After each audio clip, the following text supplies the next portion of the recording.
Latest new series for Patreon levels 2, 3, and 4, right, Mark? That's correct. This is your Reader's Digest 30-minute goal version of our breakdown of either the latest Impact or in this case Victory Road. So basically the deal is we're not on Thursday. Well, Mark's on Thursday. I'm not on Thursdays right now. I haven't been able to make Thursdays anymore now that school's back in. So we figured we'll do a midday hit and run for the patrons. It's our version of the review, but it's like a quick bullet point kind of breakdown. So for all you patrons, 2, 3, and 4, welcome.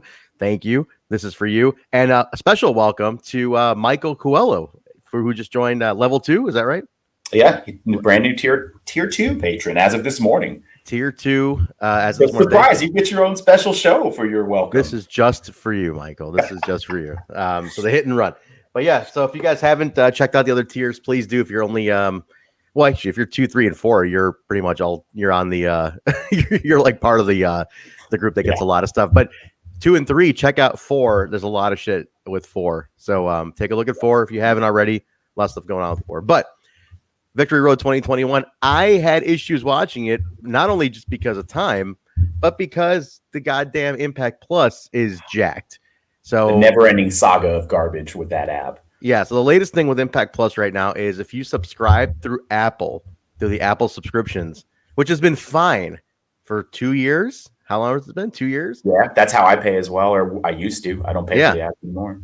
So I got an email that was signed HD Net, which is already weird. It's not Anthem, which is the other emails come from Anthem. Yeah.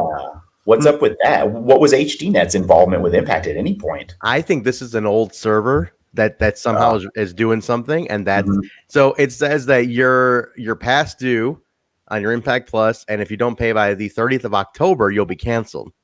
Now, of course, you go back and check in your Apple, and you say it shows paid September 2nd. I was paid, automatically deducted. I have a receipt. It shows the receipt's there. Everything's there. I look in the Apple subs thing itself. Receipt paid. Nothing. All my premium content is locked. I posted this online. It's not just me. It's like everybody is happening to. So it's a disaster. I think it's absolutely mess. They're not responding to emails. There's no tweets back. There's nothing about it. They need to scrap this fucking app. I know I don't go on about the app anymore publicly.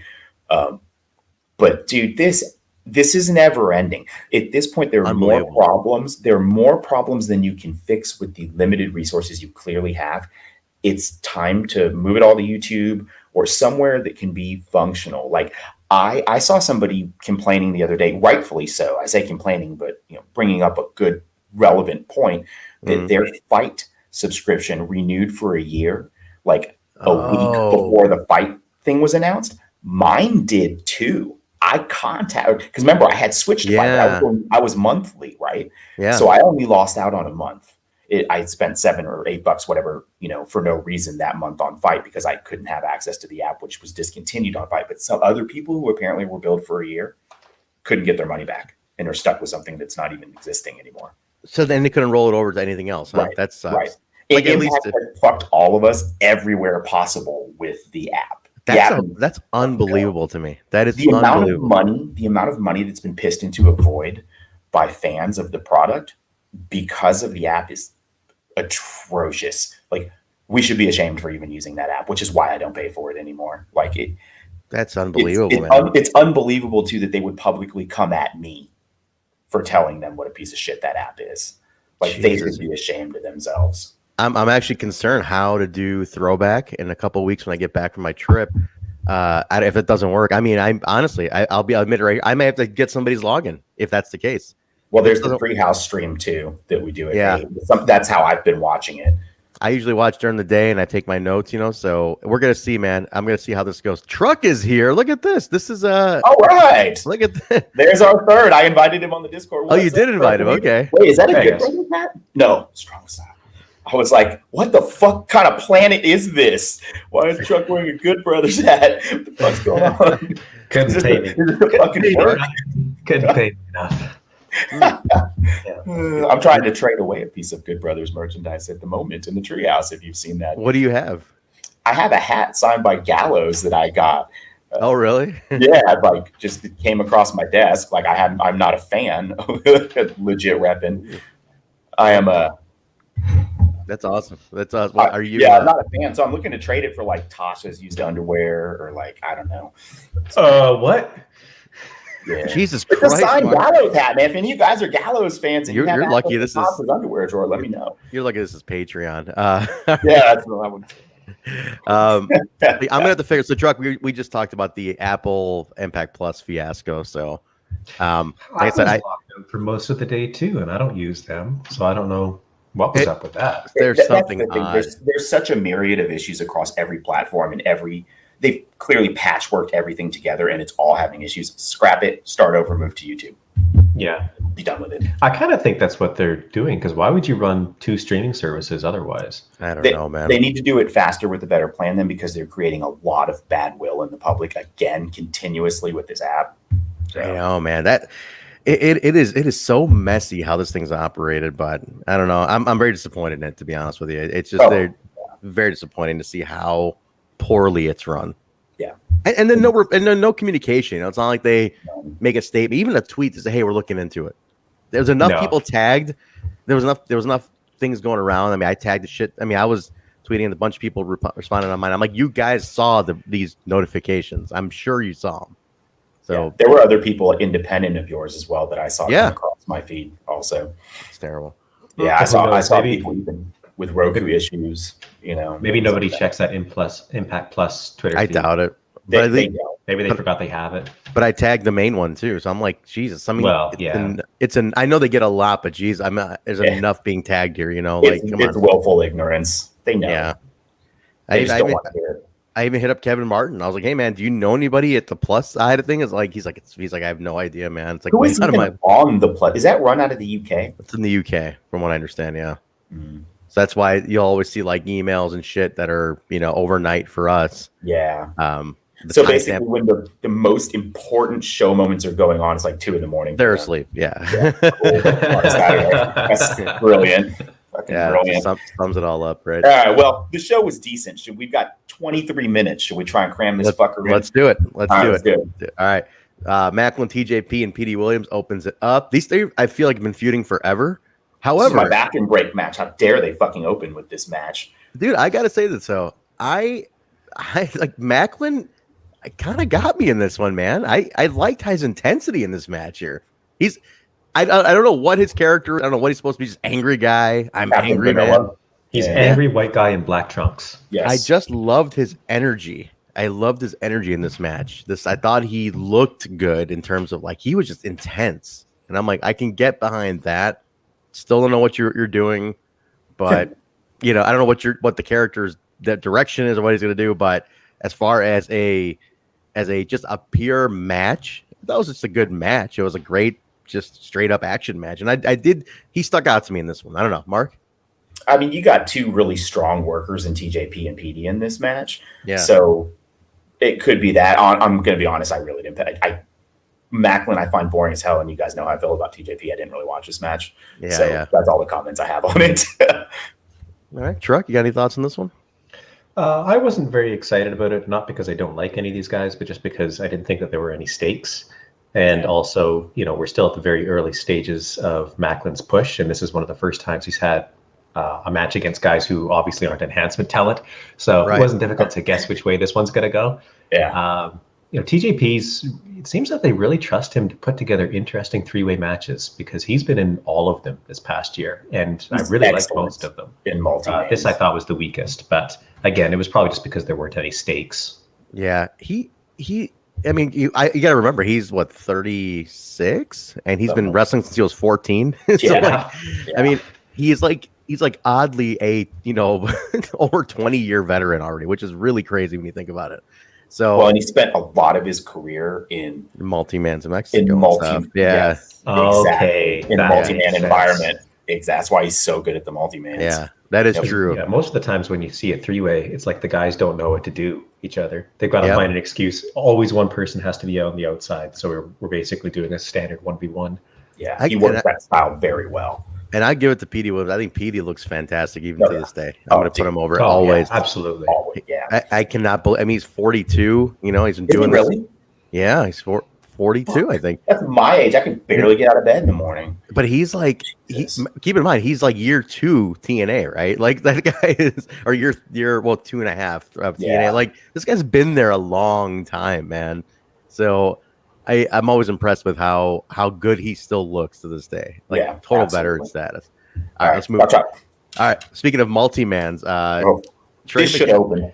This should have opened, and fuck John Skyler being on a main show. Okay, Trent is wrong. Trent is wrong on this. This guy, Skyler has really started. Man, all right. Well, let me set it up. His promo in the ring last week was strong as fuck, and that's not easy to do, man. He's been at this a long time, though. We'll give him that. Oh, Trey, Skyler, Jake something, Taurus, and Laredo Kid. It's a 5-way scramble. Action-wise, it's great. I will give Skyler this. He took a lot of the bumps for this match because I think he's like, I'm gonna make everybody look good. I'm the new guy and all that. But can I just say I think Trey is a very lost character right now. There's he's just, you made this whole thing about him returning, and he's just been doing a bunch of filler tag here, multi-man here. Jake too. I was gonna say Jake as well. Jake to me is thought I had. If Josh is giving up the X Division title for option C, that should go to that. Jake should jump right into that role as the strong man X Division guy. But we could talk about that some other time. I don't know. Good match here. I mean, I didn't see anything wrong with it. I just feel like a lot of people here are just kind of in lost roles. There's really nothing for them right now. Laredo, I don't think is signed, but also I don't agree with Laredo winning. Oh, he is. Yes, he is signed.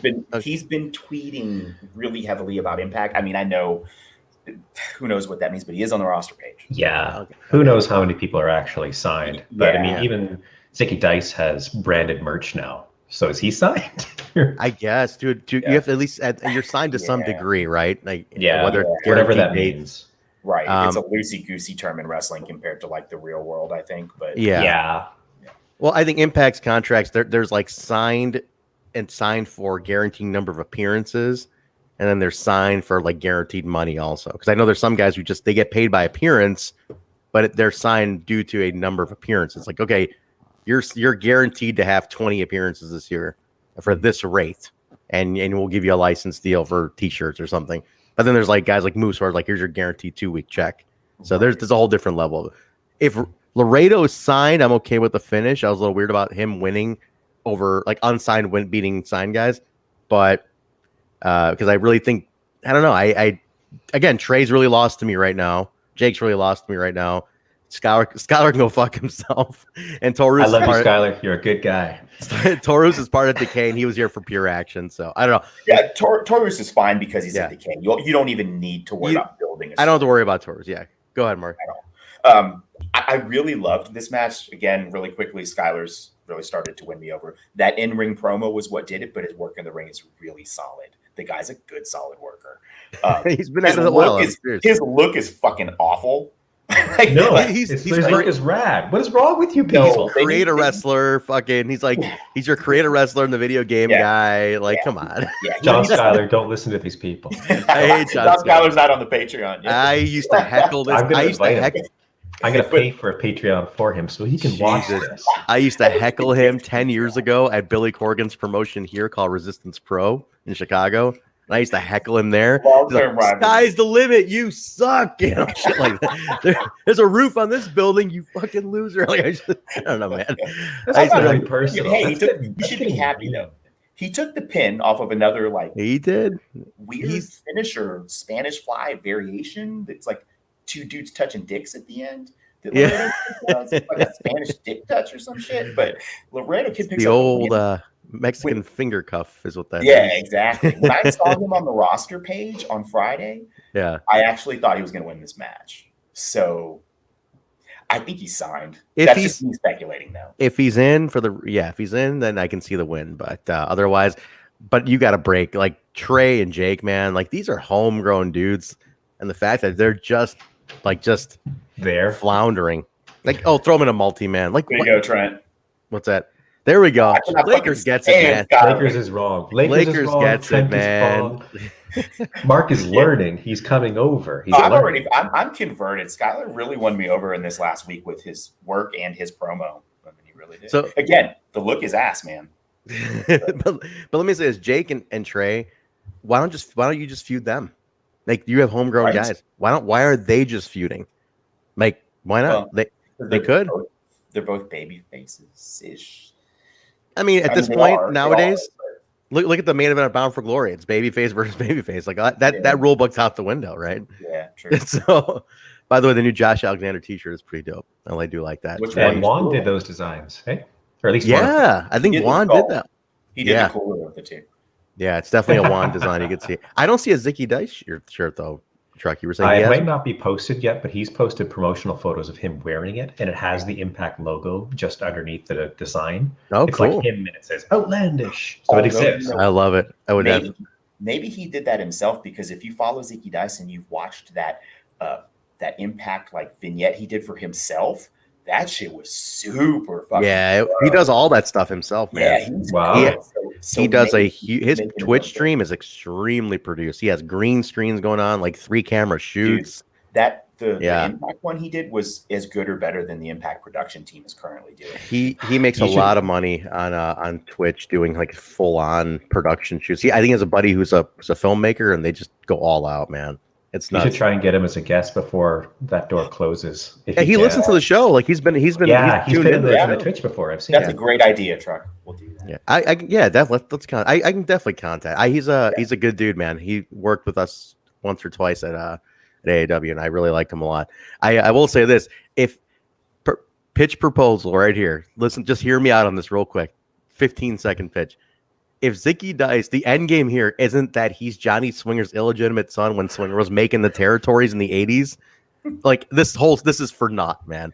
Like, can you imagine they run into each other and it's like, they start talking and he's like, hey man, your mom's not Starla from Dothan, Alabama.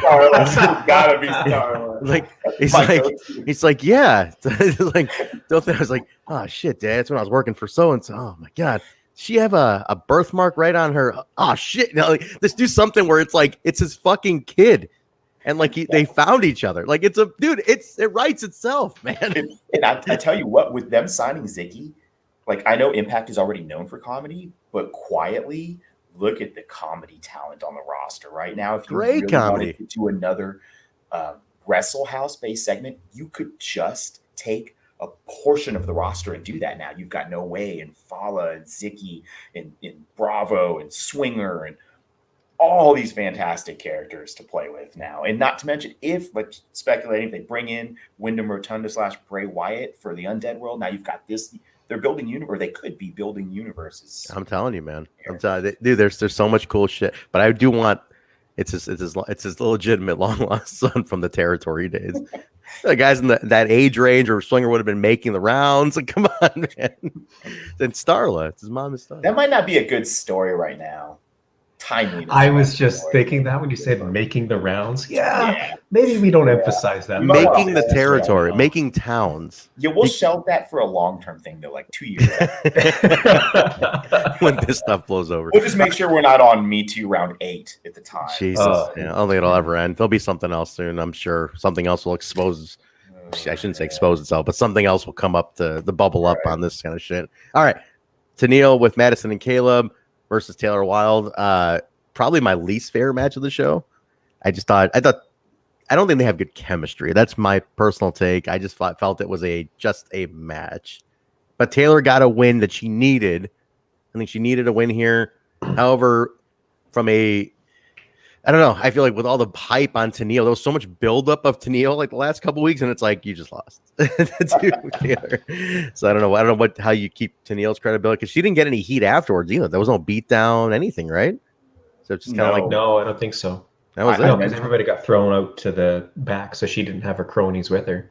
That was it. So that was I don't know, just a match. Yeah, I mean, just really quickly. Last night I hopped in for family dinner for about most of it, I would say. I hopped in right when you guys signed off. Yeah. How about that? Yeah. And I did mention that I thought this was the weakest show for the knockouts side of the company. Yeah. That I can remember in a long, long time. It just nothing happened. Not a lot of stories were advanced. No Deanna even, right? No Deanna on the show. Deanna. She took a night off. On the show. Well, no Violent by Design in the show either. How about that? Right. Well, and they've thrown so many resources into building Deanna. She's almost the entire division right now. So her not being on the show really, I thought kind of showed, and again, the matches weren't, they just weren't particularly intriguing or great. They weren't bad. I love the knockouts. It's fine stuff. It just was very weak for knockout segments, I thought. Yeah. I don't know. Truck? This was not the most exciting match on the card, certainly, but when I was watching it, what stood out to me is it was kind of split into two parts, both before, when everybody got thrown to the back, and after. And all the stuff that happened before was all Tenille, like keeping it really slow and doing all of these like abdominal stretches and really simple sort of submissions and denying Taylor the ability to wrestle. And then after everybody got thrown out, Taylor's taking control and making the match more her speed, that sort of thing. I thought that was an interesting way to book it, to tell a story in that. But yeah, it wasn't the most exciting. Tenille's definitely won me over since her match with Deonna, I guess. It's her best thing so far. It's her best run, I will say. Yeah. This wasn't her best match of that run, but it wasn't bad either. Yeah. Okay. All right, we'll see where it goes. I think you're kind of at a weird stop with this. Now it's like, depending on what you do with the follow-up, if you don't do anything good with the follow-up, then the whole thing's a waste in a sense. We'll see. Note on Truck's comment. The more I see Taylor Wilde now, I think she's just such a solid worker. I love her gear. She excels in a lot of areas, but she's such a fucking good worker. She's kind of like Kimber. I don't see her as this like superstar main eventer. I see her as someone who's like an anchor to the roster that never has a bad match. I haven't seen a Taylor Wilde match since she came back that I didn't at least like, and she wasn't at least good in. No rust. Yeah. She's just so consistent. I'm a big fan of people like that on the roster. If she gets a run, great. If not, I love her being that steady, reliable person in the division. Well, she's one of those signed people as well, and she was actually signed before they could bring her in on a guaranteed basis because of the border closers. So I think the company sees at least some sort of future with her. I think partially this view is to keep her away from Deonna for a while, because eventually they're going to meet up, and it's either going to be her or Tasha, I think, that takes the belt off of Deonna. You think so, huh? Yeah. They're the only two who are not too weak to take it off. I don't think it's going to be somebody outside of the company, and I think that's why Deonna wasn't on the card tonight, because if she's going to be there, you have to give her another surprise opponent, and they've done that so many times to this point, and she's got this Knockouts pay-per-view coming up. Give her the night off. She doesn't have to be on tonight. Have we seen any matches booked for that, or no? The Knockouts? Oh boy, not that I can remember, but I haven't been following that closely. I've seen some of the talent announced. I mean, they've got some good. But I mean, they taped them all this weekend, right? So Bill was there for all of them, kayfabe on all of it, I'm sure. So no, I don't want to know. I'm just wondering if we've seen official announcements on if Deonna. I want Lufisto and Camille. If Lufisto and Camille are on the show, then I'll be happy. No way, Camille. Well, what would be the reason to bring Camille in though? Because she's rad. Well, yeah. Camille's hot. I guess you don't need a storyline reason. Right? No. Well, what you did though, Melina got her story via Mickey, right? Yeah. So I guess you could provide it that way. Mickey bringing monsters in from the NWA. Yeah. But then it's like you don't want to do too much where it starts cutting down your own people. It's like, what, is nobody here good enough? Like you have to keep bringing NWA people in here. I mean, I guess you got to space it out. If you space it out where Deonna has run through everybody, then it's like, who's left? And it's like, now comes Camille, right? You could do it, I'm sure. I mean, it'll work out. She lives in Tennessee. So she's drivable, right? Like they're all drivable to this. By the way, I did hear a rumor of somebody who is at the tapings. I don't want to confirm that, but from the next few weeks of Impact should be very awesome if that's true. Just want to put that out there as far as people in-house. All right, Sami and Eddie backstage talking about hell freezing over, Joker and Batman type deal. I like that they refer to themselves as that. I do like their look. Like Eddie's got the more Sami type of jacket going on now. They look like a good tag team. Actually, I was really digging it. Also, I do want to mention though. I know Mark said we weren't going to talk about, but rumor of Sami being injured at the tapings. No confirmation yet. Something about a leg. I'm not sure where it is. Don't want to put that out there too much. Just I heard it. If you hear anything, definitely share the news if it comes out and gets confirmed. Not really positive. No DQ match. Rohit with Shera taking on Matt Cardona. Sleeper feud of the company right now. Absolutely. Yes. Right. Like I gotta say, man, this has become an interesting, like the way they're playing it online. Yes. is fantastic to me. And I think this is elevating Rohit really well because Cardona's hot right now in the Indies as a heel, and if he's on the solo King. yeah, he's retired Deathmatch King. He says he's not retired. Do you know who he's facing next? Who? Suzuki. Oh, really? Jesus Christ. Fucking Suzuki. I think it's crazy though that you have Cardona who's like the hottest heel right now in the Indies, and he's playing nothing along that character at Impact at all. Like, you should be doing that here. Well, commentary kind of hinted at it, and he was getting the deathmatch chance during the match. So I don't know. Maybe they bring it up at some point, fold it in. He's playing a babyface with Chelsea, so they're super over with the crowd. And Rohit is the pinnacle of what you want a fucking heel to be. He's doing great. This is an unbelievable program. It's funny. Guys. It's funny because we talked about doing a thing at AAW one time about, like, you know, some girl being in the ring talking about equality and wrestling, and then Rohit comes there, cuts some ad promo on her, and just decks her and goes, "Get the fuck out of my ring!" Like we were talking about who's the guy who could do it? Who's the one guy who can, like, shut down a girl and be this, like, you know, total, like, just asshole dude to, like, women, you know, like to set up intergender stuff. And I'm like, Rohit, like, it's perfect. Like, he's the guy who could be like, "Get the fuck out of my ring," you know. And he's doing it here. Like, they end up doing it here, which I love. Yeah, he's like, he's basically, "Get the fuck out of here. You're only here because who you're sleeping with, whatever the fuck." Like, well, and it's great. His established character is known for being an asshole and for his personality, not for his in-ring. His in-ring is great, but it's a backseat to his character. So for him to feud with Chelsea makes fucking perfect sense. I think it's great. I right think now, a great job. The shit that's happening in Impact is so brilliant because it's not too much. It's not too much interaction. Everybody's playing their roles just perfectly online and off. Like, I'm loving this feud. Cardona, absolute star. This guy needs to be our champion one day. Rohit truly being elevated, in also a star. It's great for him right now. I think this was exactly, he needed something like this. That would establish his heelish ways a bit more. So I'm glad this is happening. This is Cardona is a wonderful foil for him because Cardona is just as good on the mic, so they can really they're playing to each other's strengths, and I think they're both really good in the ring too. This is a wonderful, wonderful pairing. I hope the feud's not over. No, I think this is definitely going to be, keep this going for a bit. I mean, I'm get this to Bound for Glory at least, you know, which I think it is. I think it's we got a month, right? The way these guys interact together, be a shame not to go another 2 months. Seriously, they're putting so much effort into the online stuff. So much effort. I love it. I'm like, keep that going, man. Like, that's the stuff that really starts buzzing. Like, absolutely keep it buzzing. So Cardona does win this one. So he gets that. Chelsea Green wins this one. Well, Matt Cardona, the coward, hides behind Chelsea Green. What a coward! I want to be clear about that. There's an asterisk on this victory. We'll hear the post match stuff or the follow up on it. Pretty heel win. Pretty heel way to win it. It was. All right, Bullet Club, Bay and HIKULEO versus FinJuice, David Finlay and Juice Robinson. HIKULEO, I don't see anything in this guy yet. I don't know much about him. Very green. Bay looked great. Bay looks very confident, even more so. Imagine that. Yeah, Chris Bay looks confident. More confident. Even more confident. I think FinJuice. I think FinJuice looked amazing as always. I'm a big FinJuice fan. I really love their energy. Yeah. I think Bay looked great. HIKULEO, I think, is kind of weighing him down right now a little bit. I'm not really too sold on HIKULEO. Go ahead, Mark. We've seen HIKULEO now. I've seen him in New Japan, AEW, and Impact in the last month.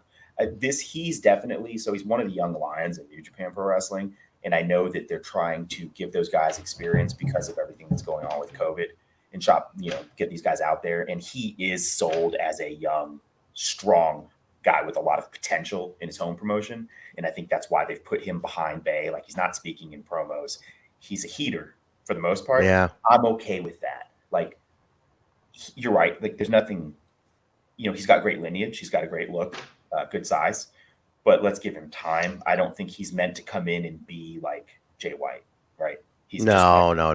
To fill in the gaps for this relationship. And I'm okay with that. It's to add more Bullet Club, shirts. Bullet Club. Yeah, just more of that to the presence. And that's just smart business, And like, to be honest, I wouldn't mind if fucking Larry D popped up in New Japan in the same kind of role, since Impact isn't fucking using him anyways. And that's what the position HIKULEO was in.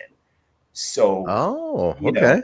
hey, maybe take a page out of there, because he was sitting at home before the AEW appearance, you know, and they, like, I follow all those guys talking about how they couldn't wait to get back to work. Give Larry this same opportunity, or someone like him, you know. Dude, Larry could be a muscle for somebody, man. He runs with Scott Norton, you know, like he has that Scott Norton kind of feel to him. Well, in HIKULEO, his role may be small and kind of tertiary, but I'm sure Larry D would be more than happy to be on TV doing that kind of role than sitting at home doing nothing.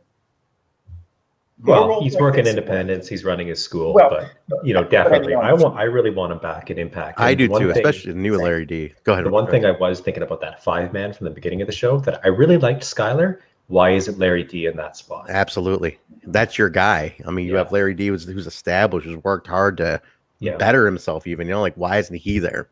You know, like, and they were making such a big deal of, you know, AC's before he got COVID. He's putting all this work in. He's losing all this weight. Impact was recognizing that and promoting it. Larry's done the exact same thing, and he looks fucking fantastic. He does, man. Yeah, he had a match with Cabana for us over here, and it was great.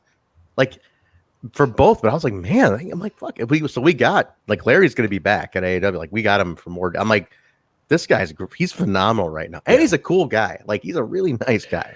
And, you know, we talked about this week, we need to really promote these good guys in wrestling. We need to promote these nowadays human more beings. and more, man. Book them. If a guy is talented but a scumbag, and you've got a talented and a decent guy, I know who I'm booking. Yeah. I agree, man. Absolutely. This is the time now. I'm so tired of this bullshit out there, of these real pieces of garbage, like in this, like, I don't want them. I don't want them being figureheads for companies. I don't want them being heroes for kids. Like, more Jerry Lynn's, please. Yeah, more Jerry Lynn's, more Mikey Whipwrecks, you know, more Larry D's, more McFoley's. Like, you need decent guys. I don't. That's all of them. You just named all 5. Yeah, I mean, you can still be a long list, but the problem is, you know, that the culture of the space really is still such that they're not rewarded enough for those personal characteristics. Yeah. They're seen as good guys, but that's not the reason you pick them over somebody else. But that's, like, the problem to me. Exactly. I mean, and you got to start. I know, like, people, you know, they pick them based on draw. It's like, I love, be a rock star. That's fine. Don't be a piece of shit either. Right. You want to have, you know, you want to just go around, fuck around, do what, go ahead. But don't be there's a limit. Like, forcing it is a fucking problem.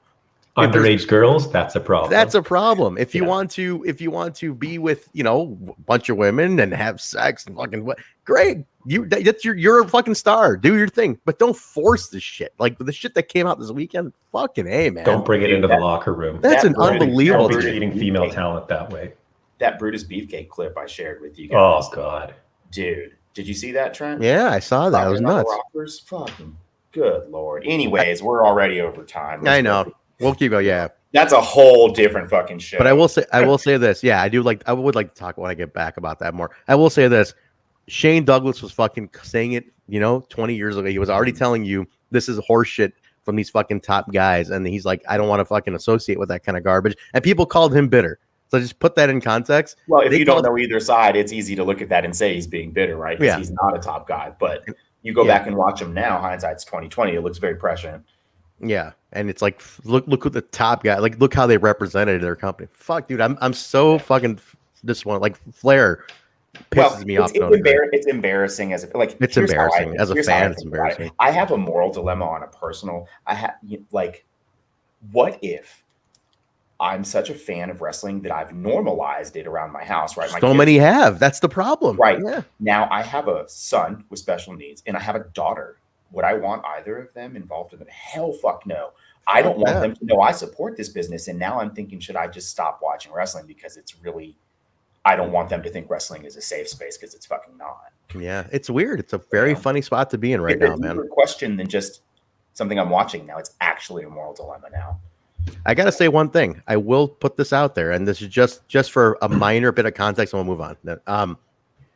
I can totally get this aspect of WWE really going towards the kids route, like making things PG. Like, I kind of get it. Like, I'm at this point where I'm like, I understand now. You want to clean this fucking shit up a little bit, like making it more going back to a little more cartoonish ways, drug testing and mental health testing. It's like, you know, maybe it's not a bad fucking thing to go reverse a little bit and and just strip away some of this like toxic bullshit from this company and go a little more friendly for a little bit. I mean, I don't know if I'm explaining it right, but I just kind of get the more PG approach in that sense. I don't think we should. That's not the point. The point for them is to make more money off of younger markets. And I get it. I'm just thinking they're not trying to clean anything up. Vince McMahon wouldn't do anything. No, not him. I just think own personal choice.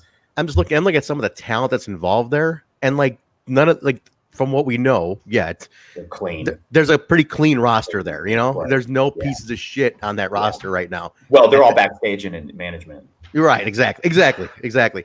Roster wise, like a guy like Roman Reigns is known to be a very good like dude as a person, as a father, as you know, all of their top their top guys right now. What I'm getting at is that wrestling is starting to clean up a little bit in that sense, and I get it's like, okay, if you're a kid watching this, at least you know that Roman Reigns is not a bad dude. So like, there's nothing wrong with that. That's absolutely the right approach to take if that's a conscious approach. Right. Absolutely. And that's kind of what I'm looking at. At least the people out there right now are not terrible. Christian Cage is not a bad guy. Kenny Omega is not a bad person. These are clean people. I'm glad that the figureheads around are pretty clean and good people right now. So we're filtering this bullshit away. Yeah. That's a sign of progress. Absolutely. I like it. We're getting there, man. And and shit, we'll see where it goes. But anyway, back to this. My computer's almost dead too. All right. Sami and Eddie versus Moose and Morrissey. I loved it. I thought this was action fucking packed. Great stuff. I'm still very confused about Moose team with Morrissey. Like, you are completely like all that build up, Moose. You were gonna put you in a tag team now. Moose can now see the Impact World title with binoculars, like from way over the hill. I used to. I was close to real close, but now it's like he's got the Long Pirates telescope. God damn it! That was. They did win, and it's good. It's big for them. I get it. I mean, it's a big win and everything, but to me, Moose is a totally lost character at this point. Totally lost. Go ahead, Trey. I think it's difficult for us to get past the expectations that we had for him at the beginning of this year. I don't necessarily agree that he's a lost character now because he's got something to do, and to me, it's quite interesting. I really like Morrissey. I think he's a good complement to Moose. They bring that same sort of extremely intense orientation to their work. I would love to see, the workout video of these guys in the gym. I imagine they're absolute maniacs. Yeah. I think I like what Moose is doing now because he can't be in the world title scene anytime soon, because this is obviously Josh's time, and I want Josh to have a good run. Maybe Moose is the guy who eventually takes it off him, but that's next year sometime. Yeah, we'll see. Yeah, I'm actually with Truck on that one. I like what they're doing with Moose, and I do think he has direction.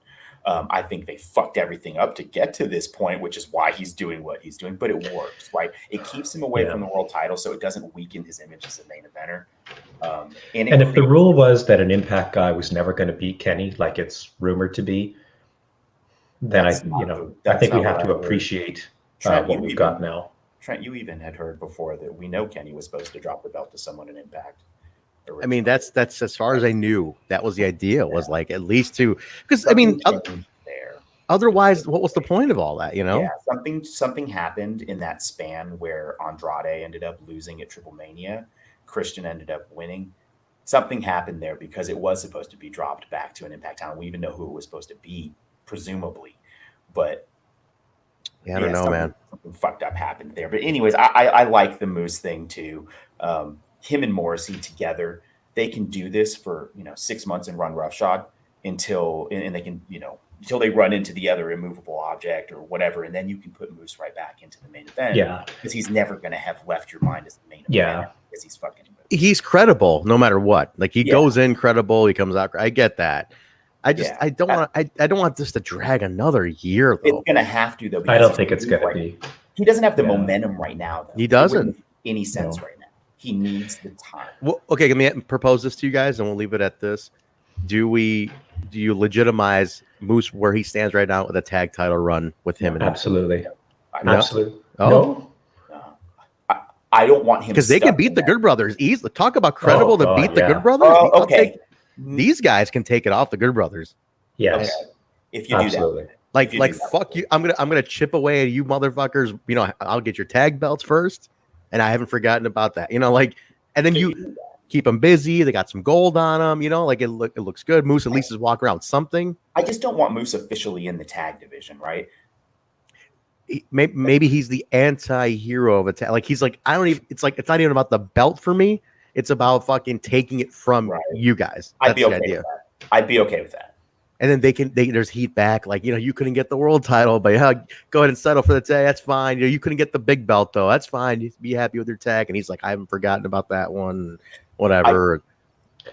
Hold on. I do want to talk about this really. I want to say one thing about Moose and Morrissey becoming tag champs. Go ahead. We talk a lot about Moose. I think this would be really good for Morrissey as well. Because if he and Moose are tag champions and then Moose transitions from that into, you know, I got this belt, now I'm coming for the other one, and Moose does win it, this gives, you know, Bill's fantasy, gives Morrissey an excuse to go Morrissey an excuse to go right after Moose. Because these guys are not friends. These guys don't That's the idea. Friends. Right. The merit of convenience. Yeah. And that I think would be a fantastic feud. Moose versus Morrissey for the world title while they're still tag champions. I think that could be very interesting. Man, but that's Eddie and Sammy's path. I think it's they're kind of like okay now though, which is weird. Well, really quickly, to get to that powerbomb, I fucking love this booking. Holy shit, this is great booking. Great match. Great match all around. Morrissey's powerbomb on Lish, really safe, really protected. Excellent powerbomb. I hope she's okay. That was she's okay. She's like 90 pounds. So yeah. Dude, I watched it multiple times. He fucking holds her from the underneath for half that powerbomb and then just lets her go. Dude, it's so safe. Fantastic shit. She still almost popped out of her shorts. Because she's only like I hope she's okay. She's tiny, dude. She's tiny, man. I remember when at the homecoming. After homecoming, after one of the ones I went to Nashville, and there was an after party at one of the bars in Broadway in Nashville, and she got carded to come in. Like they carded her. Like Eddie walked in, and they carded her. Like, and it was like funny because she's like, "Oh my god, this happens everywhere." It's like you're fucking 4'12", like 10. You know, like give me a break. Like, what do you expect? Great here. I like including her in this storyline. This worked for me, and I like how she pushed herself in it too, which I like. Yeah. And then Eddie leaving, you know, and saying sorry, and Sami getting in there and being Sami. This whole ending was fucking great. They're going for a whole Tommy Raven Francine thing. I mean, that's all this. Like, she's Francine, right? Straight out of the book, dude. She's gonna take a pile driver at some point. Oh yeah, I mean, she's got to take. I mean, there's Francine did a lot. This is gonna. I mean, Blish has to keep going with this now. So know the road you're going down. She's gonna get her shit in. Don't you worry. She's hardcore. She is hardcore. All right, let's keep going here. So Knockouts tag belts. Tasha and Savannah, who stole the titles from Decay, Havoc, and Rosemary. This one seemed quick to me, but Havoc and Rosemary won. It just seemed like it was over before it started. I was like, that's it? I remember turning around. I was watching with Basil, and we were at his place, and I was like, we did something. We were like doing some food or something. And I remember turning around. I'm like, wait, is that it? Like, what happened? Is that it? It was a weak show for the Knockouts, guys. I'm telling you. It was not a knockout show, man. $10 says we get Savannah Evans versus Havoc this week. Yeah, I'm sure because the booking's very predictable in that sense. Here's the thing that I do like, though, and something I took note of. I think the reason that they had them steal those belts is because they recognize and know that Tasha is a top tier star and she doesn't hold gold right now. This is a way to put gold on her without putting gold on her, right? She's carrying it around. She looks like a face of the company. You're getting photo ops with the belt. She looks like a star. You're keeping her momentum. You know what I noticed on this? Before the pre-match promo, Tasha's promo style is completely different than it was with Kira. Yeah. She's more just like direct heel instead of like being like an antagonizer. Chirpy. Yeah. Yeah, she's just a direct heel, but she still threw in the like she still put that in, but totally different though. Like I was like, what the fuck? This is totally different. Tasha's a fucking star. Did Decay get the belts back from them at the end? Did they like take them back? Okay, I didn't miss that part. We get a Ace Austin promo afterwards on here, just talking about the match later. Then it's the tag team championships, Good Brothers versus Swan and Willie. I'm kind of surprised I didn't put it on Swan and Willie here. I felt like, I mean, I guess I am and I'm not, right? I thought this would be a good time to do it, and then you could have gotten maybe more heat if you had the Good Brothers beat them back in a couple weeks, like took it right back. That would have been ultimate heat. Like they're like 3-time champions. It's like, what the fuck? That's good. But you should do it for a living, Trent. You should get a job at a wrestling company. Yeah, maybe start volunteering at a local indie, get on the ring crew. Yeah, set up chairs and stuff. Boys. Set up the chairs, cut tickets. Did you start on ring crew? Is that how you started? I never did ring crew because ring crew is its own thing, and ring crews volunteers for ring crew are usually saved for like rookies who want to show good face, right? I definitely did like chair setups and that kind of shit. But no, I think like you could have given. Willie and Rich has been a thing for so long at this point. I'm like, come on, just give him a belt already. So wearing matching gear too. I know. Yeah. And like Willie came out with the hair pick. He only does that when he's about to go hard. I've noticed that. Really? Because he used to wear the hair. Yeah, he used to wear the hair pick all the time in Lucha Underground. He only wears it now in Impact when shit's about to get real. I was expecting a different outcome. Or I was hoping for a different outcome. I love the jacket he had with his comic face on. I was like, that's crazy. Look at that jacket's nuts. I like that they had matching. I don't remember what it said in front, but they each had their names on the jersey too. Like, yeah. Even though they lost, I'm gonna say keep Swan and Matt together as a tag team. I really enjoy them together. Keep them going. I just think that you could have had at least a change on this show, and that could have been the one to change. And then you could have still win later. These guys are a very viable championship tag team now. And you know what? How many times in the past have we seen a team lose and come back stronger and win? It's a natural. Yeah. We'll see. But then it goes back to the whole Moose and Morrissey thing. If they're going to be the ones to take the Good Brothers down, there's a lot of going. Again, take it off Good Brothers, give it to Mac and Swan, switch it back, and then have Moose and Morrissey be the ones to bring it back. Who knows? A couple different ways you can go, but the Good Brothers retained. We get a recap of Sabin and his title reigns here, and then it's Josh and Sabin, which to me, the main and this one were like matches of the night. Like they were very, very close for me. Yeah. I think this is a phenomenal match. Josh is just peak game right now. Like he is. I don't know if there's anybody better in the company right now than Josh Alexander. No. Honestly, in the world right now. Like Josh Alexander, Kenny Omega, give me that fucking match right now. Yeah, that's seriously. The match they teased it. They teased it briefly. That one time. And we never got it. Could it still happen? Is Kenny done? Like I know you guys want him to be. I don't think they're ever done. I think it's one of those things where it's like you can always face Josh. Could Kenny face Josh? He could. I mean, it's like the door's open between all these guys at this point. It's like if Kenny's on, like, hey, you need a warm, go to Impact, do a little run there. We're gonna cool you off here. Go to this territory. It's territory style. Yeah. Go to this territory now. Hogan was really good at doing that. He knew when to step out of a certain company and go somewhere else in order to keep himself fresh and exciting. Yeah. Yeah, well, hopefully we end up getting that match because Josh is our champion as of Bound for Glory. So it has to be, man. But this was a phenomenal match. The whisper at the end, like I knew already when I was watching what happened, but did you guys pick up on that? Like, like he's whispering him? Did you were you like, oh, that's kind of interesting, or you think it was just thanking him? Like, was that? Oh no, I thought it was option C at Bud. There's nowhere else for you to go. Did you really? Did you really predict that? No absolutely. Shit, man. Yeah. Wow. D-back in the chat, Justin, he did as well. So you guys predicted this like right away. Oh, yeah. Like that.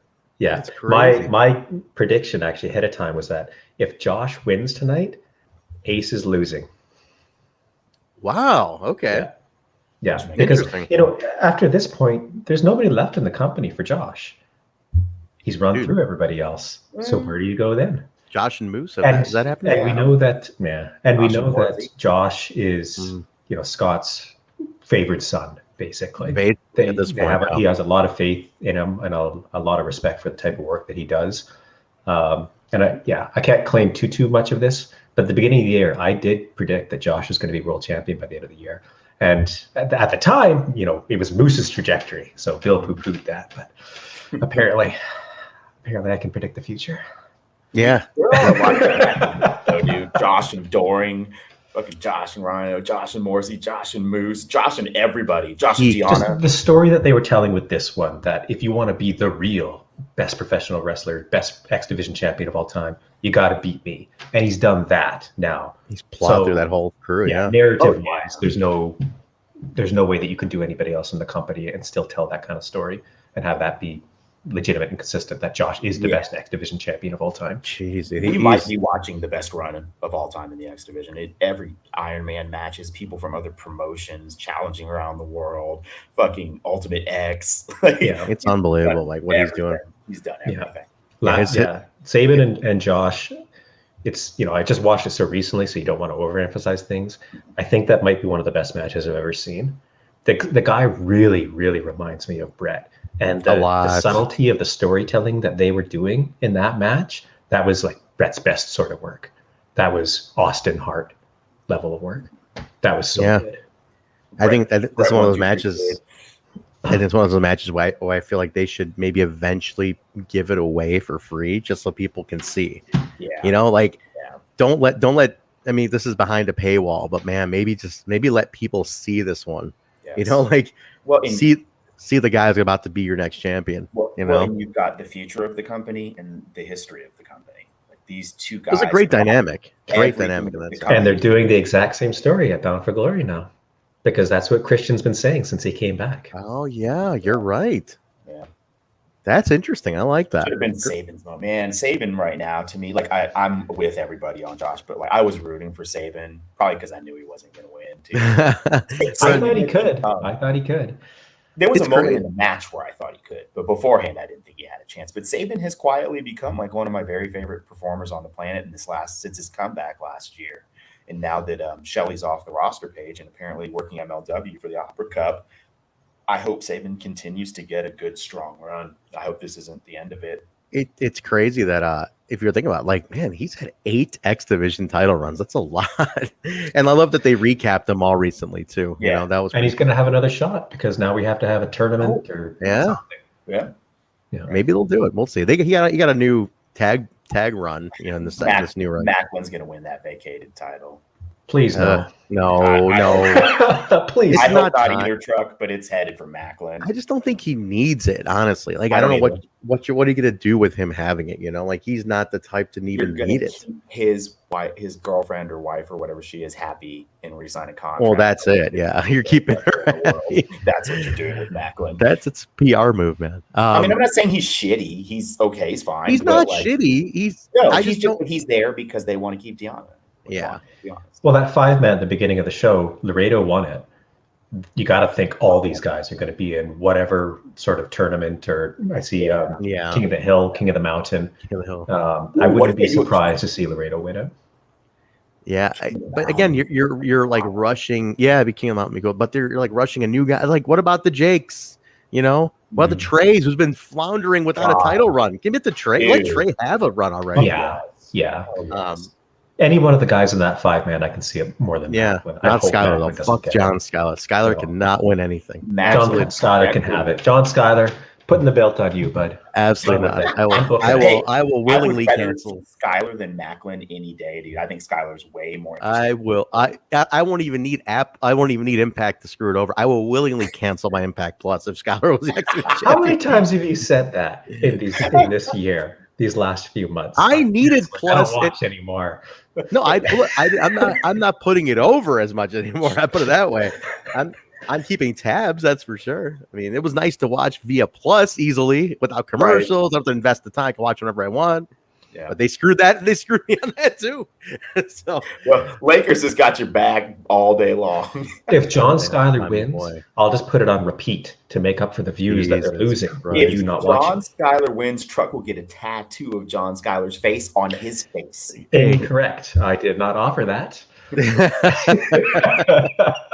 I've done lots of tattoo offers and nobody's taken me up on them. So the Sami one was close. That was yeah. Oh man, I really thought, I was hoping that he would see that or Scott would see that and be like, all right, fuck this guy. We're doing it.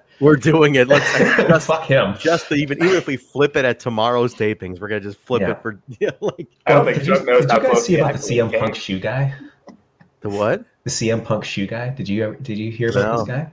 He had said on Reddit, on Squared Circle, like a week before CM Punk debuted with AEW, that this guy's never showing up at any company ever again. If he does, I'll eat my shoes. I know this guy.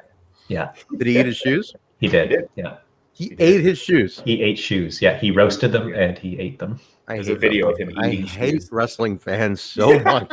Hey, they're not as bad as wrestlers. I hate wrestlers more than I hate wrestling fans. My God. Okay, I really gotta move wanted on. that tattoo, Trent.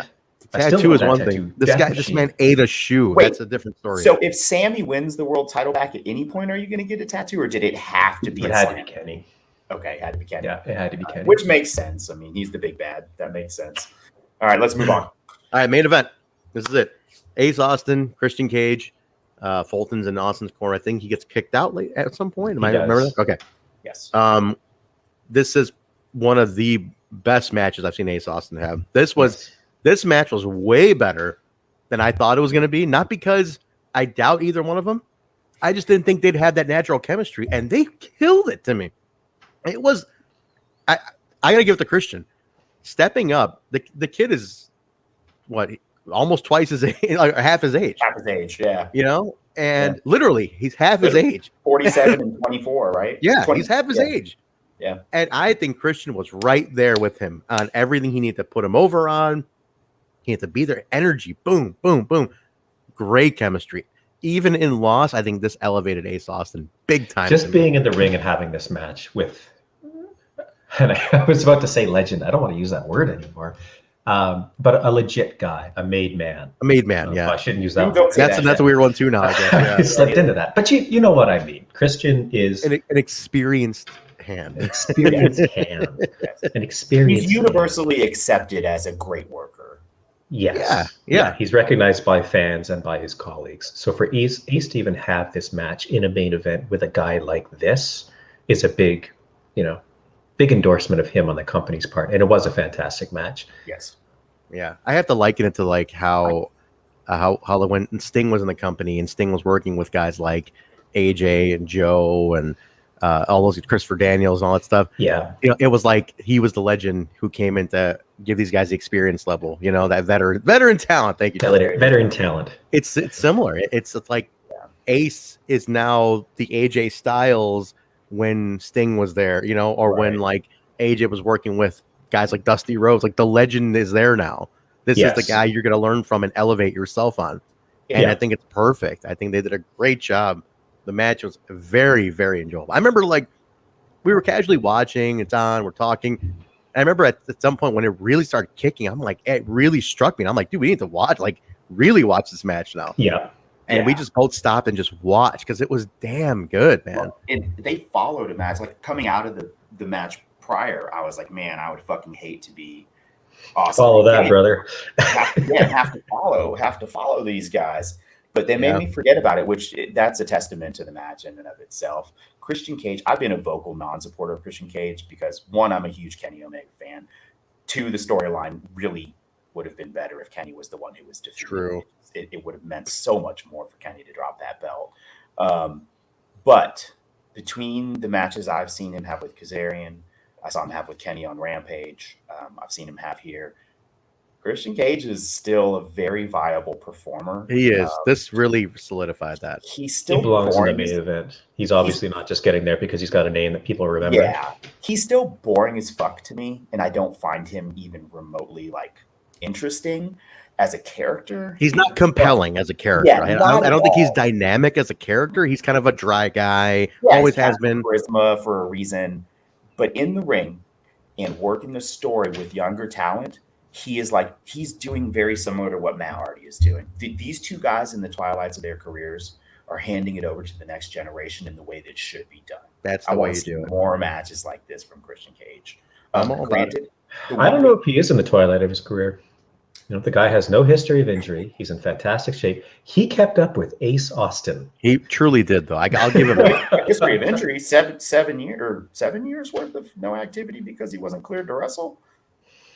He had a career. Who knows what that means with those guys? That's another thing. It means that they don't want to carry the insurance premiums. He had a career-ending injury for whatever that means, and is doing this, which is awesome. Yeah. I definitely have been shitting on Christian Cage, probably a little much, but his performances have been great. And if you work a safe and smart style, you can have a very long career. And if you're not doing the drinking and you're not doing the recreational drugs and you're taking care of your body, absolutely, you can have a very long in your career and have it be quality. Absolutely. Yeah. But if you just change your style too, like he's done. He's adapted his style, which you have to do. No, good stuff from him. I'm very. He got me with this one. Does win. He retains, and then you hit the music. Yeah, the music hits. Josh comes out. Josh Alexander comes in. I think Mark's computer died. I'm guessing. Bye, Mark. Josh comes in. You hear the music. He just basically puts the belt in and he goes, option C, Bound for Glory. And that was it. And I'm like, now, my only beef with it is that they haven't played up option C's history enough to at least remind people, because the crowd reaction was very mixed. A lot of people didn't know what it was. There was half the crowd was like, wait, what? There was people like the reaction wasn't, oh my God. It was, D'Lo was explaining it while it was happening. Yeah. Right. But the oh my God aspect wasn't happening as much live in the moment. Because you would wanted the bigger pop live, but half that crowd knew what it was because you haven't reminded people. Hasn't been done since. Not often enough. Josh explicitly said a few weeks ago that he wasn't interested in option C because he wanted to be the best X Division champion of all time. Yeah. But I think that was the only time it was ever brought up. Yeah. And the only reason I really know it's a thing is because I've been watching these old shows with you guys. Yeah. And it was last used with Brian Cage almost 2.5 years ago. Yeah, so. I don't even remember that, and I was watching at the time. Yeah. It's been a bit. Oh, phone died or computer died, Mark? Computer's dead, but I have my phone.